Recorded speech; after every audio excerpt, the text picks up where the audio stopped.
Herkese merhaba. Yeni bir videoda gene beraberiz. Bu videoyu Bali ya da genel olarak Endonezya'da e, vizeleri yani hangi vizelerle uzun süreli kalınabilir, bunların özellikleri nedir onları anlatmaya çalışacağım. Çünkü gelen sorular arasında şöyle bir kaygı var. Son dönemlerde biliyorsunuz bu investment visa denen ya da Türkçe milletin kendi arasında işte iş kurma, şirket açma dedikleri ve 4 yıl işte ikişer yıl, 2 yıl uzatmalı, 4 yıla kadar kalabilecekleri, daha doğrusu bunun için müracaat ettikleri sistem aslında ismi Investor Kitas'tır. Yani investment vizesi, daha doğrusu yatırım vizesi Türkçesi, yatırım vizesidir ve Investor Kitas diye geçer. Önce ondan biraz bahsedip daha sonra diğer alternatiflerine bakacağım. Çünkü emeklilik vizesi ve şeyin dışında nedir? Bu Kitas işte Investor Kitas'ın dışında uzun süreli Bali'de kalma imkanı nedir diye sorular geliyor. Var mı başka imkanlar, başka yollar var mı? O tür sorular geliyor. Şimdi onları tek tek izah edeceğim. Bunların içerisinde söyleyeyim. D12 diye bilinen, bu aralar milletin çok telaffuz ettiği ama ne olduğunu tam bilmediği bir D12 vizası var. Bunun bir diğer adı ya da bunun öncesi ya da bunun sonrası diyelim. Çünkü D12 şeye dönüşüyor. Vitas'a dönüşüyor. Yani uzun süreli kalma, emeklilerin uzun süre kalabilmesini sağlayan vize ki benim vizem Vitas'tır. Bir yıllık emekli vizesidir. Bir yılın sonunda birer yıl uzatarak tam 4 sefer uzatabiliyorum. Ondan sonrası zaten farklı bir olay. Onu da anlatacağım. Neyse.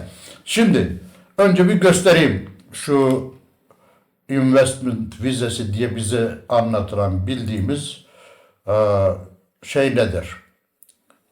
Vize nedir? Onu bir bakalım şöyle. Evet. Neydi? Şuradan bakayım. Gördüğünüz gibi Investor Kitas diyor. Eğer yatırım yapmak istiyorsan, business, iş yapmak istiyorsan Endonezya'da, özellikle de burada söz konusu Bali, burada böyle bir şey kurman lazım. Böyle bir şirket açıp ona dayanarak da işte 2 yılda bir değiştirilebilecek, yenilenebilecek bir vize alıyorsun. Daha doğrusu 2 yıl burada sorunsuz kalabiliyorsun. Daha sonra tekrar uzatıyorsun. Tabii eğer kurduğun şirket ya da yaptığın yatırım ciddi ve devam ediyorsa. Burada da gördüğünüz gibi setup için gerekli olan işte setup for invest in a PMA ismindeki yabancıların sahip olabileceği kampanya en az 10 milyar IDR yani Indonesian rupiah sermaye ki yaklaşık 650 bindir. Onun için 600-700 diye geçer. Çünkü şeye göre değişiyor bu. Doların değerine göre. Ve bunun shareholder'ı yani hissedarı oluyorsun. Ya da direktörü oluyorsun. 2 yıla kadar kalabiliyorsun. Bunun mesela faydası nedir? İşte legal olarak hem iş yapabiliyorsun.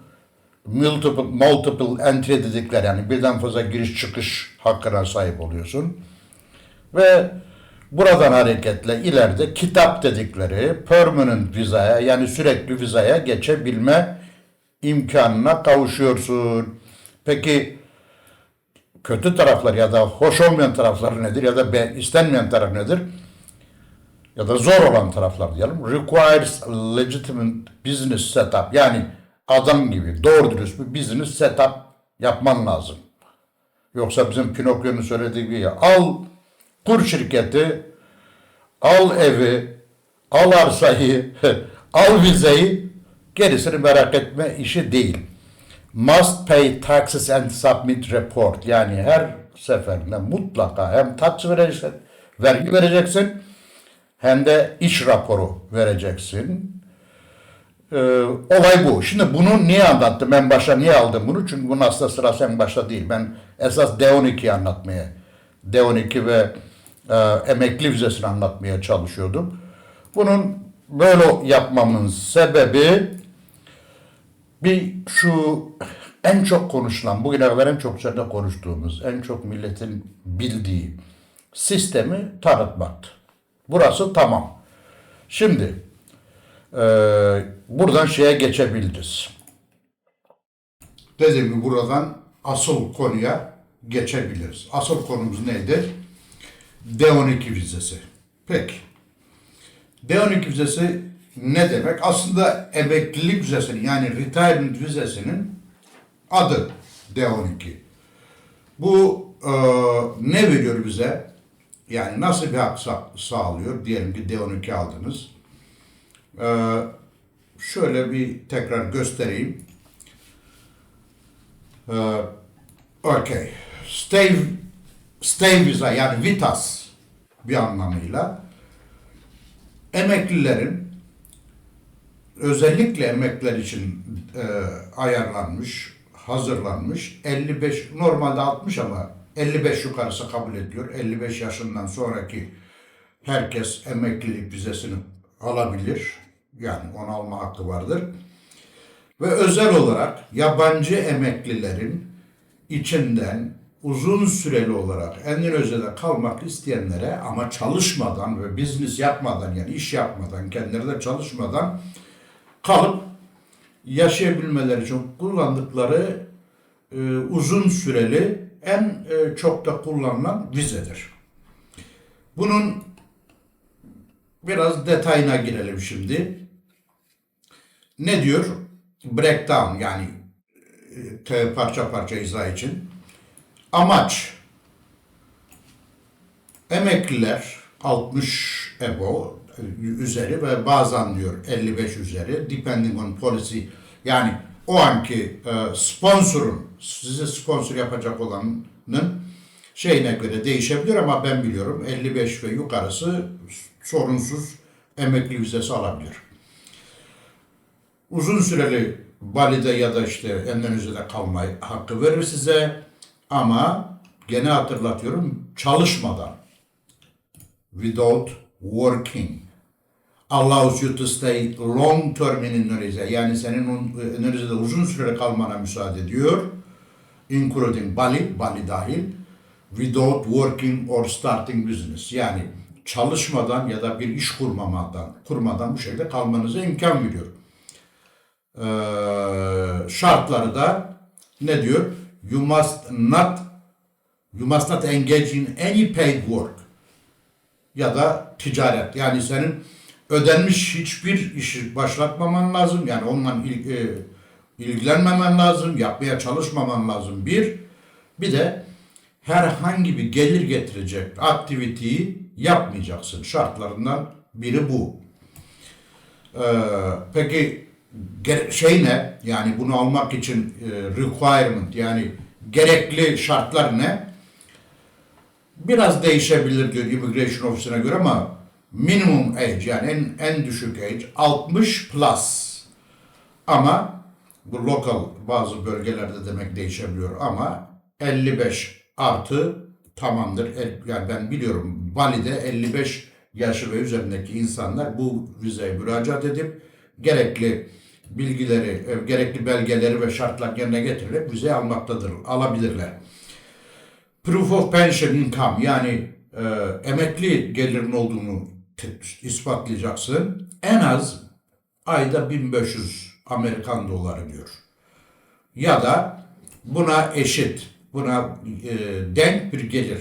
To prove you can support yourself yani kendini bu şekilde kendine bakabileceğini kanıtlaman lazım. Bu ne demektir? İşte 1500 ayda 1500 dolar gelirin yoksa ya da bir gelir sabit gelir gösteremiyorsan 12 ayda ne yapar? 15.300'de 18.000 Amerikan dolarını bankaya koyarsan bunu ispatlamış olursun. Ya da bankada böyle bir hesabın olduğunu gösterirsen ispatlamış olursun. Ama pratikte ben biliyorum 1500 Amerikan dolarının biraz altında da olsa bunu ajantalar ayarlıyor. Bir de tabii sağlık sigortası istiyorlar. Peki onun dışında ne istiyor? Ee, Ne demiştik? Accommodation yani Endonezya'da kalabileceğim bir yere dair bir kira anlaşması göstermen lazım. Yani bir yerle anlaşacaksın, kira verdiğin ya da orada kaldığına dair bir kira anlaşması yapacaksın. Onu da burada kalabildiğinin kanıtı olarak göstermen lazım.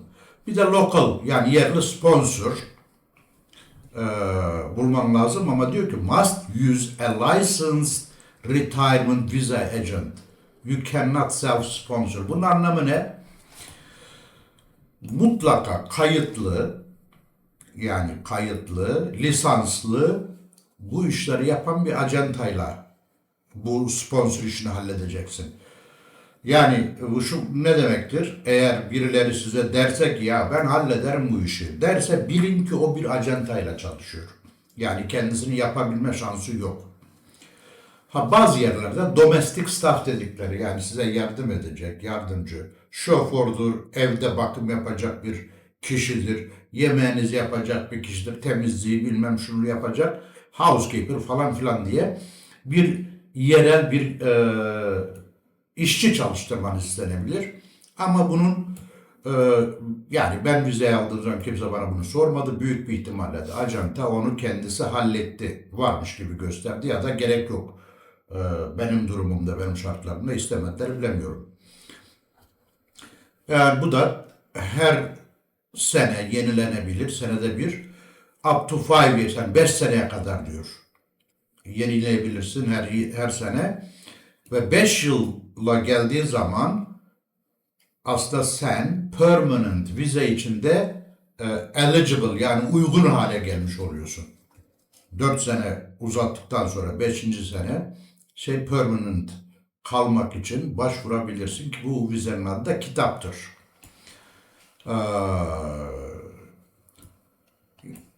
Mesela D12'de neye müsaade edilmiyor? Bir, running business yani iş yapamazsınız. Eğer iş yapmak istiyorsanız farklı KİTAS dediğimizde en başta anlatmaya çalıştığım investor vizesinden almanız lazım. Yoksa iş yapamazsınız. Çalışamazsınız. Even your freelance or remote work that earn you money may be considered a violation. Yani hatta diyor freelance olarak çalışıyorsan, uzaktan çalışıyorsun bile bunu bir gerekçesi yapabilirler. Yani bu kurala aykırı davrandın diye gerekçe yapabilirler ama pratikte bu iş böyle olmuyor. Volunteering mesela gönüllü bazı işler yapabilirsin. Bunun için de müsaade alman lazım. Şimdi bunları söyledikten sonra gelelim İTAS diye yani benim aldığım emekli vizesiyle D12 arasındaki farkı nedir? Bir fark mı var ya da nasıl bir fark var? Bunu biraz anlatayım. Çünkü duyduğum en çok konuşulan bu aralar D12'dir. İnsanlar en çok onu konuşuyor, onu telaffuz ediyor. Bu anlaşılıyor ki bu işleri yapanlar şu ana kadar size şirket kurun, ev alın, şirket kurun, tapu alın, şirket kurun 4 sene vize alın, şirket kurun şunu yapın.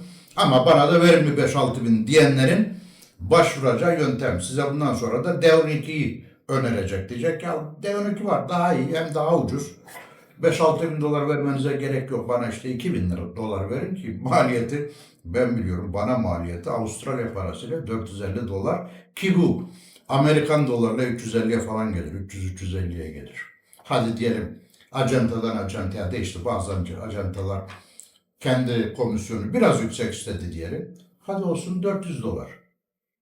Yani eğer birisi size bunun üzerinde bir teklifte bulunuyorsa bana 1000 dolar verin yaparım, 2000 dolar verin yaparım diyorsa bilin ki size kazık atıyor. Bir ses var ama nedir ben onu anlamıyorum. Bir ses geliyor kulağıma. Neyse. Şimdi İTAS izin tinggal terbatas bu İndonezya dilinde Yani limited kalma, süreli daha doğrusu belli süreli kalma müsaadesi demek.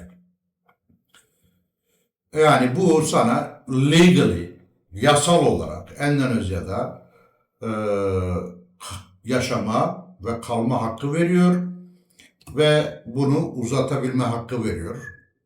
Yani status hold once you are in Indonesia. Yani şeye geldiğin zaman, Endonezya'ya geldiğin zaman işte İTAS'ın var. Bunda Endonezya VITAS, Limited Stay Visa, yani süreli kalma vizesi.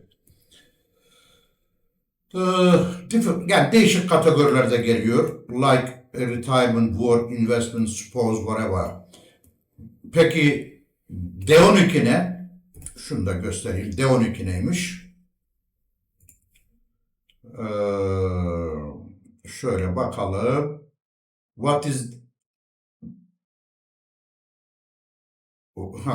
What is D12? D12 viza indeks kodunu geç, o önemli değil. It's a type of visa, yani o kalma tinggal terbatas which is you can entry to win and retirement purposes. Emeklilik amacıyla Endonezya'ya gelmene ve kalmana müsaade eden vize demek. Bu vizeyle şeye geldikten sonra, Endonezya'ya geldikten sonra, yani D12 ile geldikten sonra you can, yani İTAS'a çevirebiliyorsun. İTAS'a çevirebiliyorsun. Bu da emeklilik vizesi. Yani demek istiyor ki o D12 vizesi seni retirement vizesi İTAS'a yönlendirir. Ona geçmene müsaade eder. Peki özet olarak ne yapabiliyorsun, ne yapamıyorsun? Onu da şöyle gösterelim. D12 visa code for retirement, entry visa. You apply for this entry Indonesia. Yani Endonezya'ya girmek için bu vizeye başvuruyorsun. D12'ye başvuruyorsun. Ondan sonra VITAS'a çevriliyor. Bu da işte D12'nin bir değişik parçası. Limited, yani süresi olan, belirli süreyle kalma imkanı veren bir vizedir. D12 diyor, seni İTAS'ı almaya yönlendiren, oraya götüren vizedir. Şimdi bu vizeyle yani D12 ya da işte retirement vizesiyle uzun süreli Bali'de kalınabilir mi? Elbette kalınabilir. Çünkü zaten amaç o. Yani D12 dedikleri ya da retirement vize dedikleri uzun süreli, ki bir yıl her seferinde ve 4 sefer uzatılarak 4 yıl. 4 yılın sonunda zaten yasal olarak burada sürekli oturma izni için başvurabiliyorsunuz. Eğer herhangi bir sorun olmamışsa, burada kalırken ne bileyim polisle başınız derde girmemişse, bir olay olmamışsa bunu da yapabilirsiniz. Bu işte şimdilik bu kadar. Şimdi D12 diye bilinen ve önümüzdeki dönemde bol bol duyacağınız, onu size garanti edeyim, bol bol duyacaksınız. Çünkü dediğim gibi daha önce bu şirket diye 5-6 bin dolar koparanlar işsiz kalmamak için bu yola başvuracaklar. Bunu hep beraber göreceğiz. Siz de göreceksiniz, ben de göreceğim. Kaldı ki benim videoları uzun süredir takip edenler bilirler ya da kanala bakıp ya bu neler yayınlamış, ne tür videolar yapmış diye kanalı göz atanlar bilir ki ben daha önce Türkiye'li emekliler Avustralya'ya gelebilir mi sanıyorum, aşağı yukarı adı buydu videonun, diye bir video yaptım.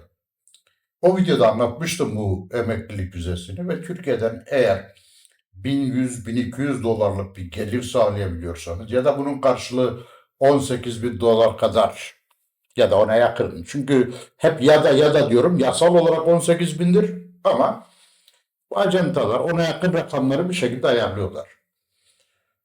Olanlar gelebilir dedim. 55 yaşını geçenler bu şartlarda yerine getirebiliyorsa elbette gelir, burada birer yıl uzatmalı olmak şartıyla 4 yıl kalır.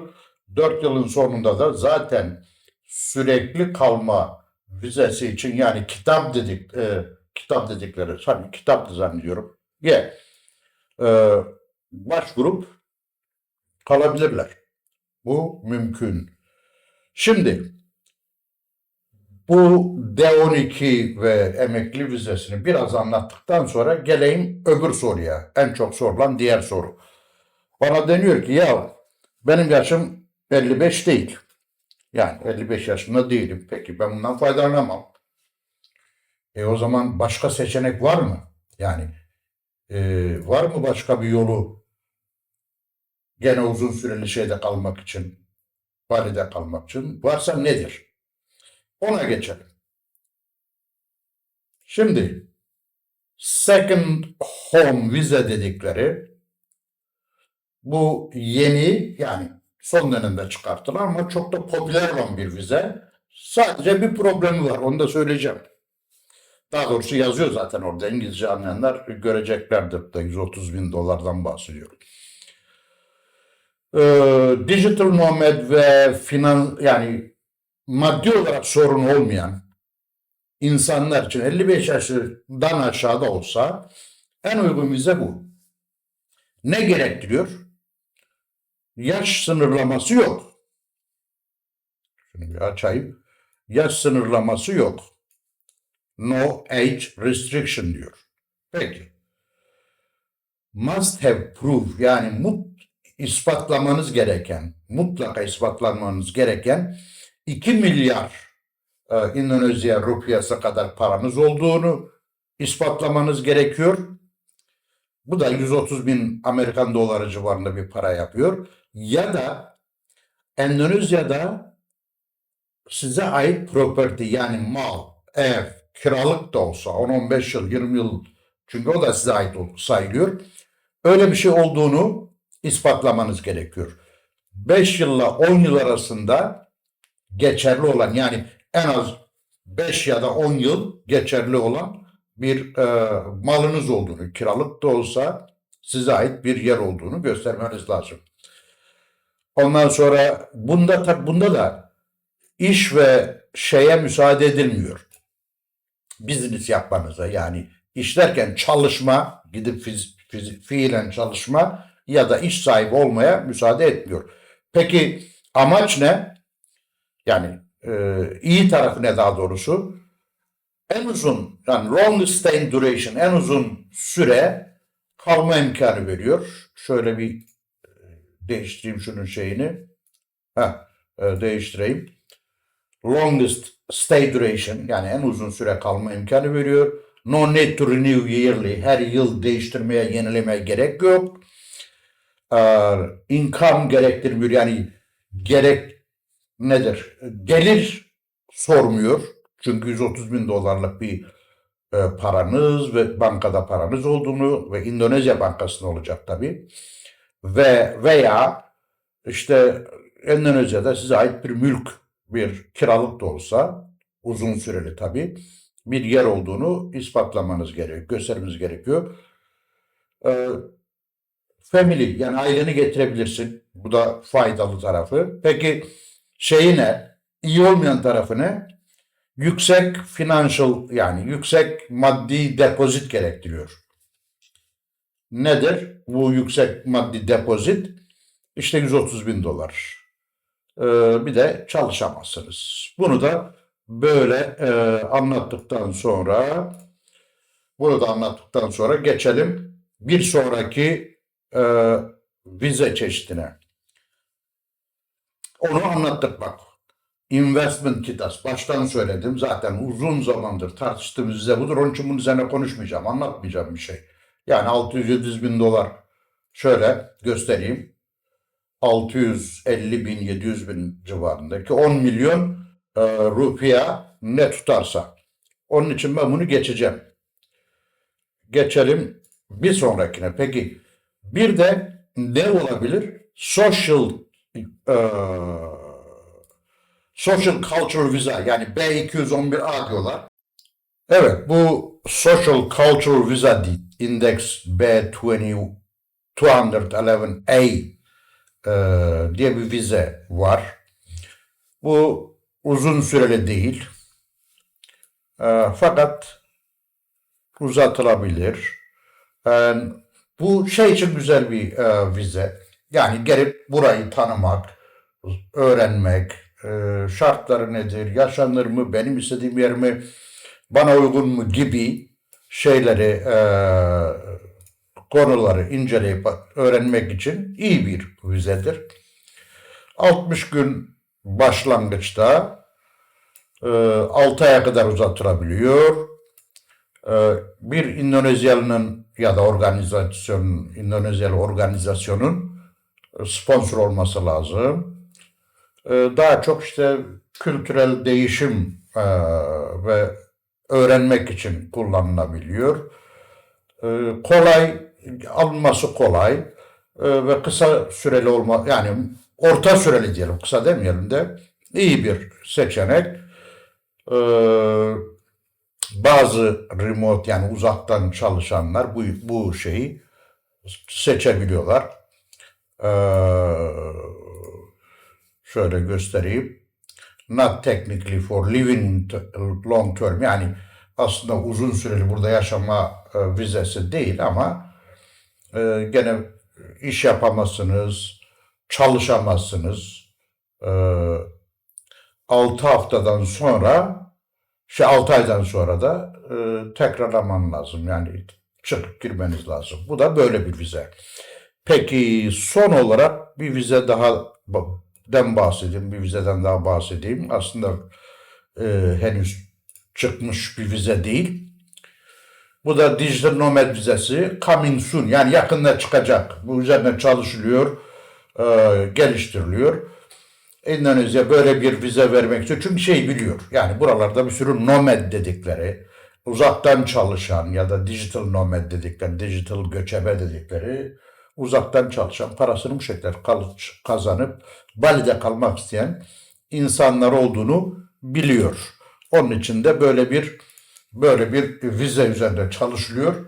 Büyük bir ihtimalle yani kısa sürede çıkar. Çünkü uzun zamandır ben bunu duyuyorum. Yani böyle bir vize üzerinde çalışma olduğunu duyuyorum. Büyük bir ihtimalle artık belli bir yere ulaşmıştır. Şimdi özetlersek. Bir, şeyden başladık. D12 dedikleri ya da emekli vizesi, emeklilik vizesi. Emeklilik vizesi size şunu veriyor. Bir, emekli geliriniz 1500 dolara, ayda 1500 dolara yakın bir rakamdaysa ve yaşınız da 55'i geçmişse burada sadece yaşamak için, yani çalışmamak, iş kurmamak vesaire şartıyla gelip burada yaşayabilirsiniz. Bu böyle bir vizedir. D12 dedikleri de emekli vizesini almak için ona ön şart olarak önce onu alıyorsunuz, gelip burada onu şeye çeviriyorsunuz, yani bir yıllık emekli vizesine çeviriyorsunuz. İyi tarafı şeydir, bir yıl kalıyorsunuz ve her bir yılın sonunda tekrar bir yıl uzatarak 4 defa, yani 4 yıl yaşama hakkınız var. Bunu ajantalara yaptırmak lazım. Çünkü ajantalar sponsor oluyor işlemleri. Onlar hallediyor yasal işlemleri ve sorun çıkmaz daha sonra. 4 yılın sonunda da zaten sürekli kalmak için başvurma hakkınız var. Burada öyle kanun. 4 yıl sürekli Bali'de ya da Endonezya'da yaşayan kişi 5. sene için sürekli oturma izni isteyebiliyor. Bu D12 böyle. D12 işi böyle. Peki öbürü neydi? İşte D12'den sonra onu anlatmıştık. Faydası, zararı, neler istiyor, neler istemiyor, farkı nedir, onları anlattık. Zaten biliyorsunuz nedir? Şirket kurarak işte 650 bin, 700 bin lira sermaye göstererek 4 yıl kalıp 4 yılın sonunda sürekli kalma izni. Her vize böyledir. 4 yıl kalabilirseniz sorunsuz 4 yılın sonunda sürekli oturma izni isteyebiliyorsunuz. Onu da söylemiştik. Peki nedir? Hani esas second home, yani parası olanların 130 bin dolar burada banka hesabı açık, 130 bin dolar civarında 2 milyar e, şey 2 milyar civarında banka hesabı açıp vize yenilemeden, hiçbir sorun yaşamadan ya da işte şey varsa tabi burada kendisine ait bir mülk, kiralık 5-10 yıllık süresi hala olan kiralık bir mülk edinmiş, adam villa kiralamıştır diyelim burada daha önce kalmak için. O villasını ya da kiraya vermek için e, öyle bir şey varsa, yani bu ikisinden biri varsa bu vizeye başvuruyorsunuz. Bu vizede e, şey yok, yenileme olayı yok. Dolayısıyla çok daha en uygun vize bu, parası olana. Yani zaten parası olanları bu işi yapabiliyor.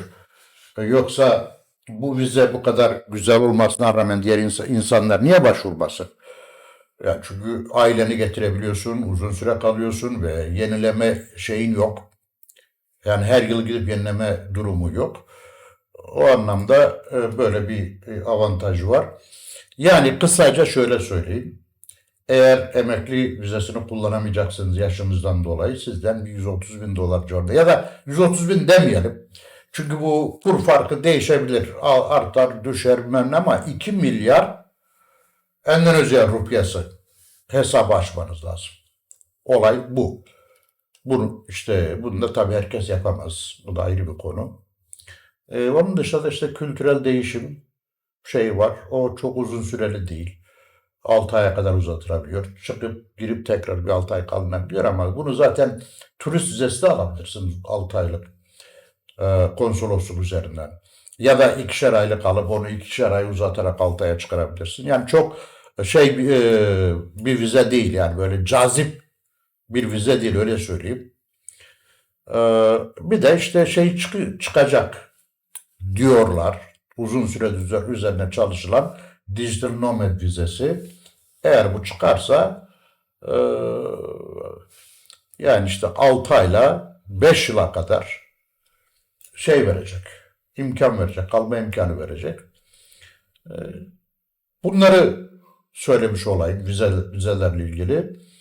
Çünkü bundan sonra çok duyacaksınız. Ben bekliyorum. Yani 1-2 ay içerisinde görürsünüz gene. Kampanyalar başlar. O der ben yaparım. Öteki der ben yaparım. Hiç şey yapmayın. Şu kadar para verin hallederim. Bunlar çıkacak. Göreceğiz hep beraber.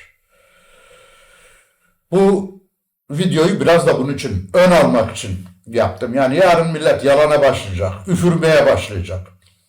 İnsanları kandırmak için yok şu şöyledir, bu böyledir, şunu yaparız, bunu yaparım demeye başlayacaklar. Onlar daha oraya girmeden ben size ön bilgiyi vereyim ve bu da benim kanalda dursun. Bu özellikle bu yazıları videoyu durdurarak kendiniz okuyup şey yapabilirsiniz. Yani bu yazılar derken herhangi bir bölüm neresi, işte hangisi diyelim ki sizi ilgilendiriyorsa ya da daha detaylı öğrenmek istiyorsanız buradan bu şekilde şey yapabilirsiniz. Bakıp inceleyebilirsiniz. Videoda işte şeyde kalacak. Kanalda kalacak. Her zaman incelenebilir. Onun dışında sorularınız olursa sorun. Yazın. Ne düşündüğünüzü yazın. Sorularınızı sorun. Elbette bu bir videoda her şeyin izah edildiği anlamına gelmez. Yani teferruatı vardır. Başka yöntemleri vardır. Çıkar, konuşulur, detayları konuşulur. Onları da konuşalım. Şimdilik hoşça kalın. Yakın zamanda bir Kamboçya videosunun devamını yapacağım. O zamana kadar herkese hoşça kalın diyorum. Görüşmek üzere.